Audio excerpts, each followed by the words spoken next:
Hello.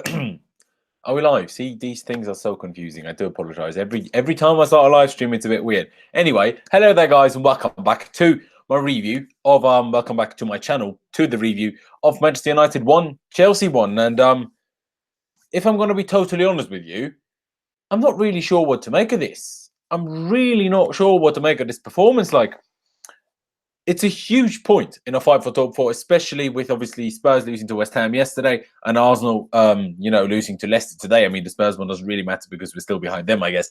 But the Arsenal result makes this point a really, really big point. It's also our first, the first any sort of point, we gained against one of the top six sides away from home. So it's not awful, but the performance itself was poor. I mean, Manchester United weren't great either. So it's not like it was outrageous that we somehow managed to pick up a point that they, should have scored about 50 goals. That's not really what it was.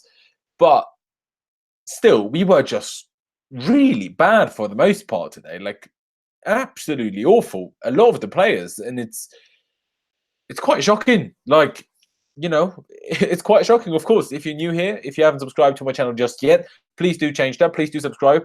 That would be massively appreciated. Drop a like on this live stream. If you're watching it, just like doing it. There's already 52 of you watching, so please drop a like if you are enjoying it. And yeah, let's start it off. Obviously, the lineup. When I saw that, I was already slightly confused, in all honesty, because Kovacic started. What has Kovacic done to earn himself a start? I have absolutely no idea. And that's exactly how he played. I mean, the guy tried to get a 0 out of 10 rating. Like, it was awful. Bloody awful. And people are coming at me saying, oh, you had a good pass completion rate. Well, yeah, if he was the regista, that'd be important. But not as the left centre mid. That's not your bloody job, mate. I mean, I know we changed it at some point and gave Kante more freedom to go forward and Kovacic to drop deeper. But I'm fully convinced that Sarri only does that because he sees how Kovacic doesn't do any of that. And yeah, anyway, so that was the lineup. Kepa in goal. Aspilicueta at right back. Alonso started at left back. No, not quite sure where Emerson was. He wasn't on the bench, although that's quite normal for us. We don't usually tend to have a left back on the bench, no matter whether it's Emerson or Alonso that starts. And, a lot of the formation might also have to do with, obviously, the Thursday Europa League semi-final against Frankfurt in mind. So, a lot of that, I'm sure, has to do with that. So, like I say, it was Alonso at left back. A midfield three of Jorginho and N'Golo Kanté was back fit and ready to start. And then, like I say, Kovacic is the left-hand midfielder, and a front three of Eden Hazard, Gonzalo Higuain, and Willian started on the right over Pedro, with obviously Hudson-Odoi being injured. And like I say, Higuain, it wasn't a false nine, and it wasn't Olivier Giroud either. I'm pretty sure Giroud is going to start on Thursday in the Europa League. At the game, I mean, it didn't take us long to go 1-0 down. It really didn't. I can't remember what minute it was, but it was a dreadful goal to concede. That's what I know. Like, Lukaku was played in, with his back to goal. Luke Shaw made a run in behind. Willian first followed him. Then William wasn't sure whether Aspie would follow the run because Shaw made the run into the box. Then neither of them followed them. Lukaku kind of just chipped it over our defense, basically. Kepa then was way too hesitant, in my opinion. Could have come for that ball way, way quicker. Yes, there might have been a small danger of him giving away a penalty, but he wouldn't have given away a red card because that's not how the rules work anymore. So, at worst that could have happened, even if he came out and fouled Shaw, we would have conceded from a penalty. Well, we conceded anyway. So really, what difference would it have made? At least either he gets to the ball and we don't concede in the first place, or he can still save the penalty, I guess. So, like that, we just conceded the goal because Shaw managed to, square the ball across the box, before the Kepa got there, who kind of seemed like expected Shaw to shoot because he tried to block it with a basically reflex, I guess, or just with an anticipation save. And Shaw found Mata, who managed to just wrong foot a lot of people in the box, like all of our centre-backs and Marcos Alonso, and just put it in from pretty close range. And, for the rest of the first half, it was just a dead game. I mean, United pressed us, made it difficult for us, and we were just dead for the most part. Like, there was no movement, as there often is, but especially when Kovacic plays, we just do nothing going forward. Like, Higuain is already slow as it is.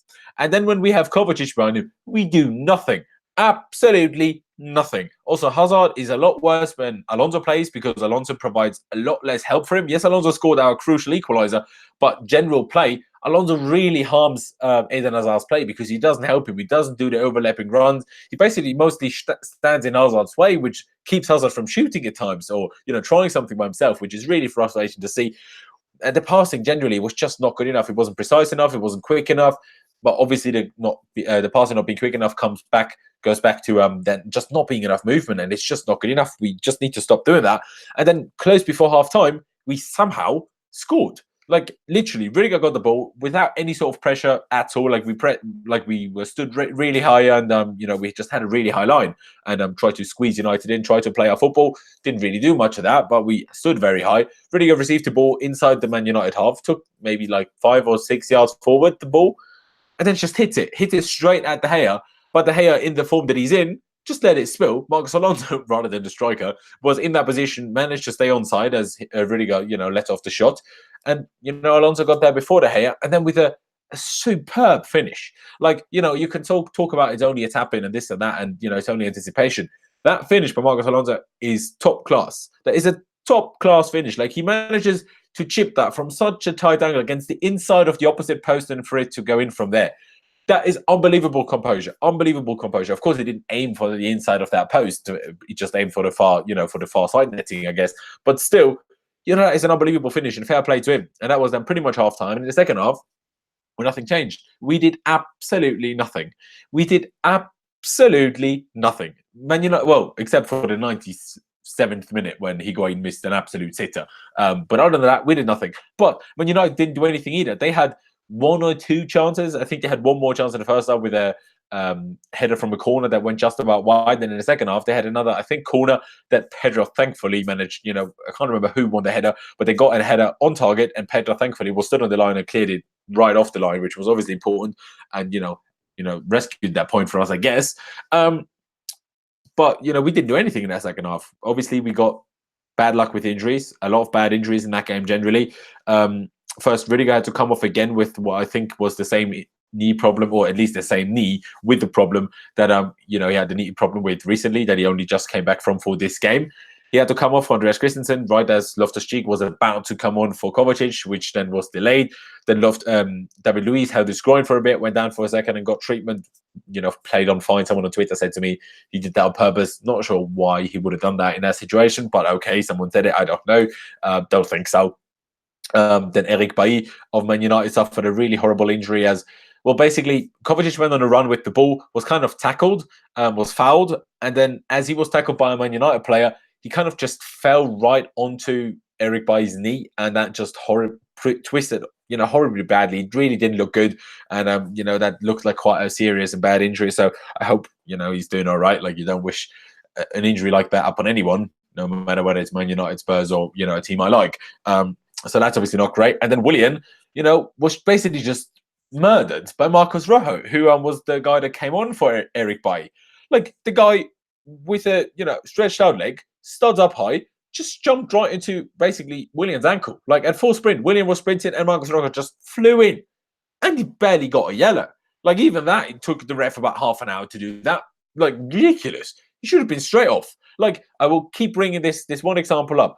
Against Burnley, Chelsea versus Burnley, in the first game in the 17-18 season, Gary Cahill got sent off for barely even touching the other guy and barely even having his studs up.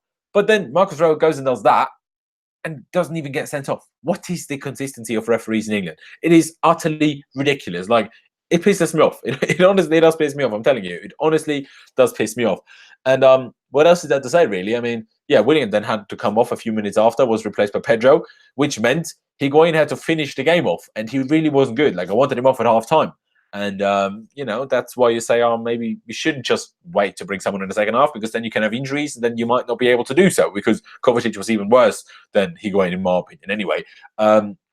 So, one of Kovacic, and also Kovacic was on the yellow and then committed another foul that already could have been a second yellow for him if the ref, had a harsh day, I guess. So, Kovacic had to come off just in that sense. But, I mean, Higuain did have that chance in the last minute where, for the first time, it felt like in that entire game, he managed to be not offside and managed to stay onside from can't remember whose pass it was. It might have been Kante, or was it Hazard? I'm really not sure. Someone passed the ball over the defense to him. He was basically 1-on-1 with the keeper, and then he just couldn't get it past him. I mean, De Gea even turned his back. De Gea, there was schoolboy goalkeeping. Like, he literally turned his back. Like, you tell defenders not to do that when shots just hit them really hard. And Higuain kind of barely just chipped the ball, and De Gea turned his back towards it and just about managed to, save it, block it, I guess, with his shoulder. So, that was poor from Higuain, not good enough, and very lucky for De Gea. And then we received the corner. There was 6 minutes or 7 minutes of injury time. And right after that, on the 97th minute, I guess, we have the corner. And then Hazard plays it short to Pedro. And then the referee just blew the whistle. Didn't even let us cross into the box. I mean, someone put into the chat at the start when I still read it, by the way. I'm not reading the chat just yet. If you're saying anything in there, we'll come to that in a little bit. Just let me do my kind of reviewing of the game, and then we can talk, have a chat about what I said, about what you have to say, and all of that. Not reading what you're saying just yet, but I did see the first message and saying Hazard doesn't care, that's why I played it short. Don't think it was that. I mean, we like to play our corner short.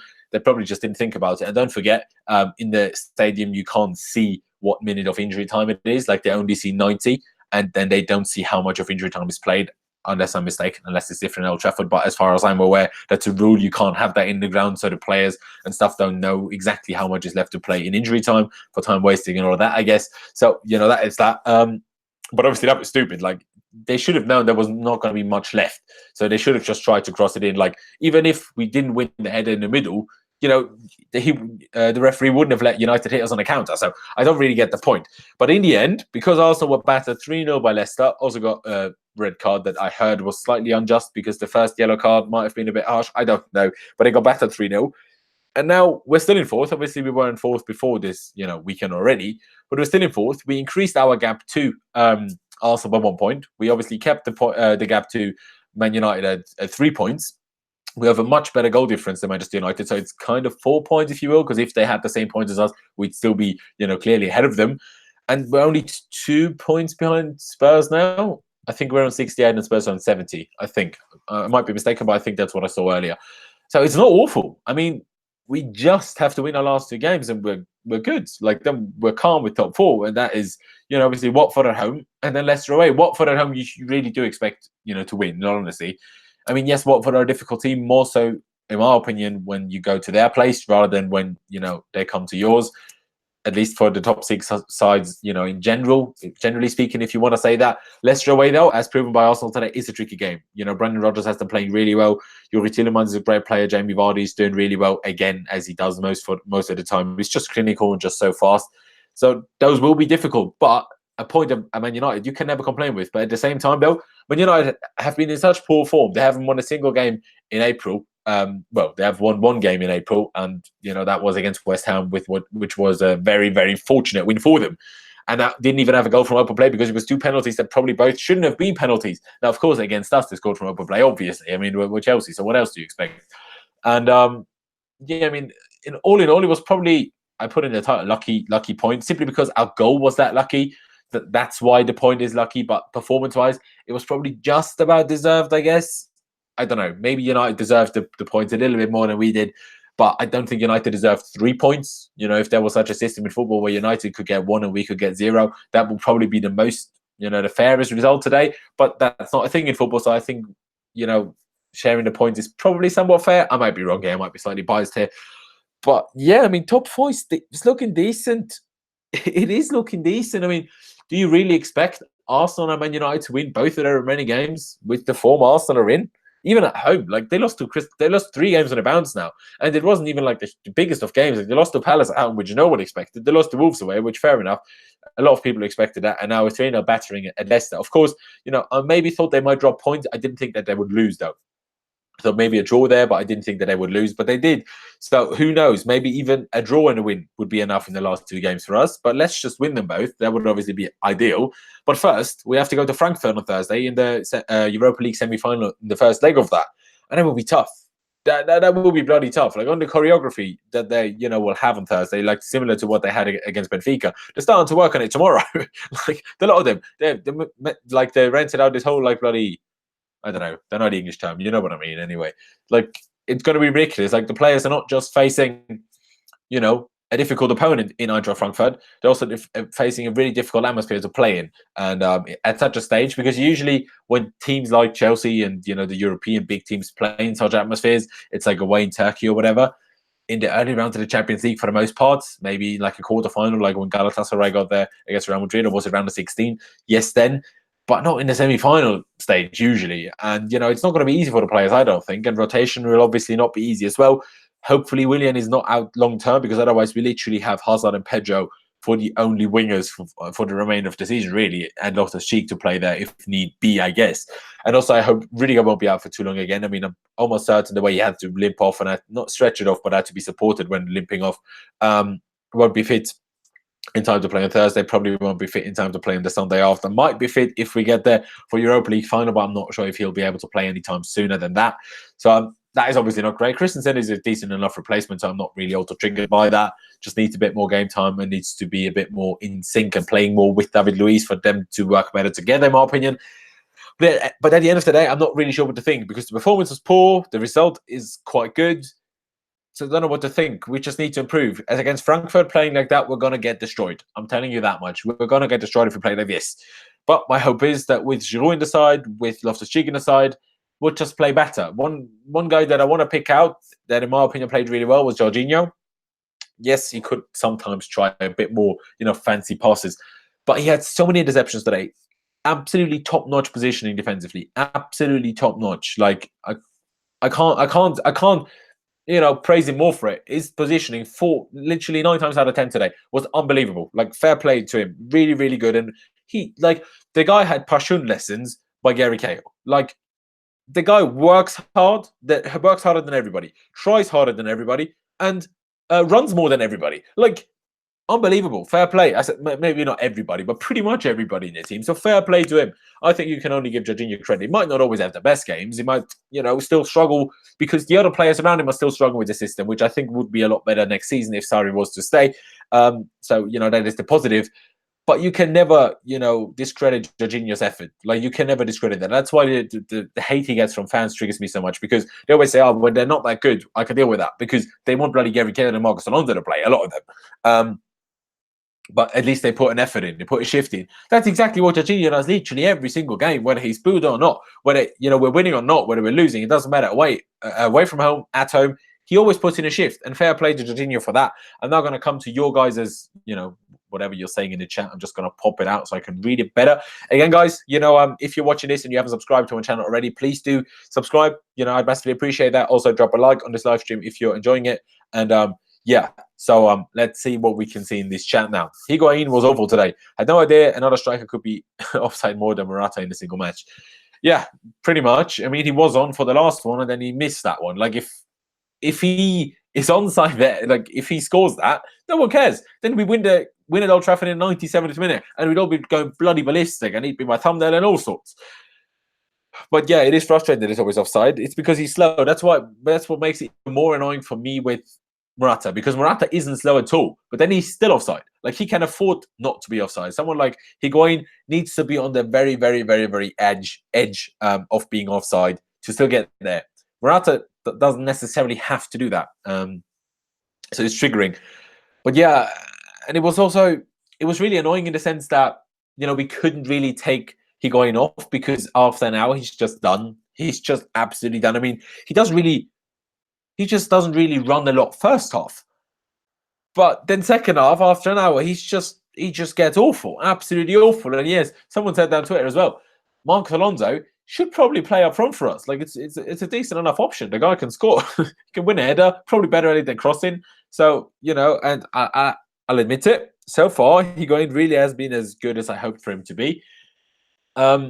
Obviously, I still think that if our system was more to what Sarri wants us to play, then also Higuain would be better. But he's just not quick enough. He's not hardworking enough because he gets too tired. And it just doesn't do it. And Ishak Rahman, let's be honest, Alonso played well today. Won everything in the air. He won a lot in the air, and that's probably why he played, because of, Man United have a lot of tall players. I'm almost certain that's why Marcos Alonso started today for defending corners and, a lot of other things as well. But how can really give man of the match? He didn't even play the whole game, mate. I wouldn't say Alonso played well. He still got skinned quite a few times, and his crossing again was awful, and his passing going forward generally was awful again. But, he scored the important equaliser, and that is big. But I'm not going to say he played exceptionally well today, in all honesty. Yes, I agree, double A, Hazard should have been better. He wasn't particularly great either. Although, again, like I said in the beginning, Hazard is hampered when Marcos Alonso plays because he kind of just stands in his way. And then also Higuain just wasn't working together with Hazard today at all. There was one moment, and then we had a decent enough opportunity that, got blocked when Hazard had the shot, I think. But generally, they just don't link up together that well. And yeah, Higuain is a bit of a problem. We need to start Giroud. But, you can say then, Giroud should have started. Well, Giroud can't start every game. Like Sarri said that in a post-match press conference once, saying Giroud weighs 90 kilograms. That if you're that strong and heavy, your body needs more. Can I speak? What's the word? Can't think of the word. Basically, you need to like heal up more after games. I literally can't think of the English word of it. Regeneration, is that honestly can't think of it. I feel like I'm right or moron. But anyway, when you're that heavy and stuff, you need more time to like heal and recovery, that's the word, from games. Giroud can't play every single game. He can't play today, Thursday, Sunday again, then Thursday again, and then Sunday again. He can't play every single time. Recovery time, that's the thing. Thank you, guys. He can't play every single game. It just doesn't work. So, that's why Higuain had to play in a sense. Yes, Giroud could have played today just fine, and possibly could have played just fine on Thursday, and then Higuain could have played next Sunday. Yeah, that probably would have worked fine. I agree. But Higuain also had a good game on Monday against Burnley. So, in a sense, in my opinion, he kind of earned his start, but just didn't justify that trust. I guess didn't repay that trust. But yeah, let's talk about a few other things before we end this live stream here. And to Coco, just watch the video I did when I basically left. I explained it all there. There's no bad reasons. All good. We're all still friends. Nothing bad happened. Milik, yeah, he's all right, but I don't really want any Napoli players anymore. No, I agree, Corey. Like I know what you're saying about Europa League and that. I want to win Europa League. I want to win Europa League more than I want to finish top 4. I don't care if it gets you a little bit more money. Honestly, don't care. Especially with transfer ban, we don't really do much with that money anyway. I want to win Europa League, and I think Giroud starting against Frankfurt gives us a better chance of winning on Thursday. So Giroud needs to start there, in my opinion. I want to win that trophy. I want Sarri to win a trophy. I want all these Chelsea fans that say, "Oh, Sarri has never won a trophy. That's why he's not good enough for us." I want to shut them up, and I just want to shut them up. I just want to shut them up and have Sarri win a trophy. If Chelsea win a trophy, be in the Champions League next season, and that would be all good. I mean, I bloody love it. So let's don't know what you're on about. Yes. Anyway, yeah, Zuma will be quite good. You just want more push and desire. Yeah, I get what you mean. Basically, what Jorginho shows most of the time, we want by more of the players. Rudiger does show it. Aspilicueta does show it, although Aspi got skinned today. Like, second half, he was a bit better. Fair play to him, although, got away with a bad, foul on Sanchez. I don't think Aspi was booked before, so it's fine, really. But, still, Aspi, nah. And no, Ben Chilwell cannot be a viable alternative to Aspilicueta because Chilwell is a left back and Aspilicueta is a right back. So no. But yeah, Aspi struggled, but he still tries, of course, and like Jorginho did try today. So it's tough. I don't really know what to make of it, what to think of it. I've said this about 3 times now, but I still don't know. I still don't know whether I should be happy with this result or not. Yeah, I mean, I don't really expect his crosses to find a target, to be honest. I don't really expect that much. Although, to be fair, whenever we did get to cross, you can't really blame the guy that does cross the ball to criticize them every single time, because sometimes there's just too many opponents in the box. Either then you shouldn't cross, or it's just, one of luck. Crosses don't always find their aim target. But some of the crosses are just too bad. Like, you can just put it in a certain area where your teammates are, but then sometimes they're just not good enough. Yes, Lukaku really did throw him off the pitch.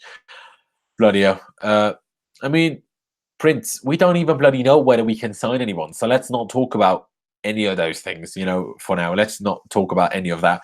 Yes, Tellers would be a decent enough option at left back. I don't know how old he is by now, because, we've been talking about getting him from Porto for quite a while now. So I don't know how old he is, actually. Isn't he like 26-ish? I don't know.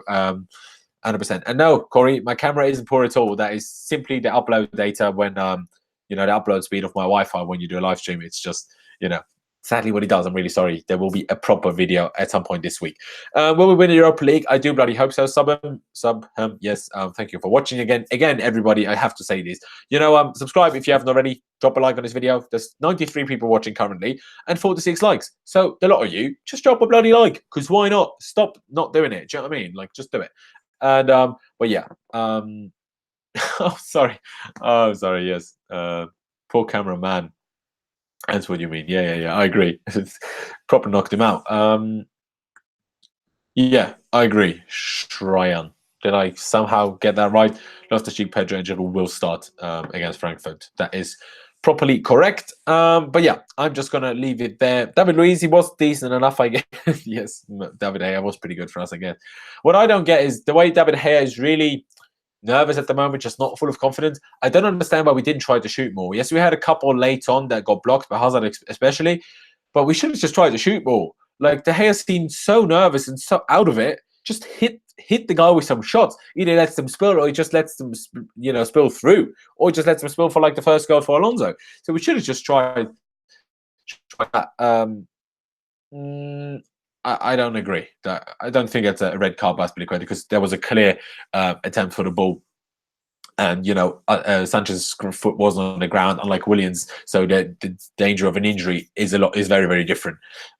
Yes, Loftus-Cheek did sky one of them on his weak foot. He kind of got that stuck under himself. Yes, David M. I do agree. But yeah, guys, I'm gonna leave it there. Thank you guys for watching. Let's just hope we can make top 4. Let's hope we can win the Champions League. Not the Champions League. That'd be lovely, wouldn't it? The Europa League. I'm going to Frankfurt on Thursday. I'm again probably going to try to vlog it. I tried to vlog Prague. That didn't end up happening. So maybe I'll try again. We'll have to wait and see. I'll try. I will try to do a preview for it as well on Tuesday, probably. Maybe a live preview from Frankfurt already on Wednesday. I'll have to wait and see for that. But I will certainly bring you some sort of content. And like I say, I will be there. I'm really looking forward to it. What a stadium that is. What a club Eintracht Frankfurt are. What a team they are. What a set of fans they are. So, I'm really looking forward to it. And yeah, I hope you guys did enjoy the stream. Thank you, Curry, saying my good stream. Thank you. Appreciate it. Like I said already, please do subscribe to my channel. Drop a like on this video, on this live stream, whatever. Leave a comment on whatever you thought of the game, basically, once this live stream has turned into a video. And yeah, thank you guys for watching. Up the Chelsea. It's upwards and onwards. Let's get top 4. Let's win Europa League. And I'll see you when I see you.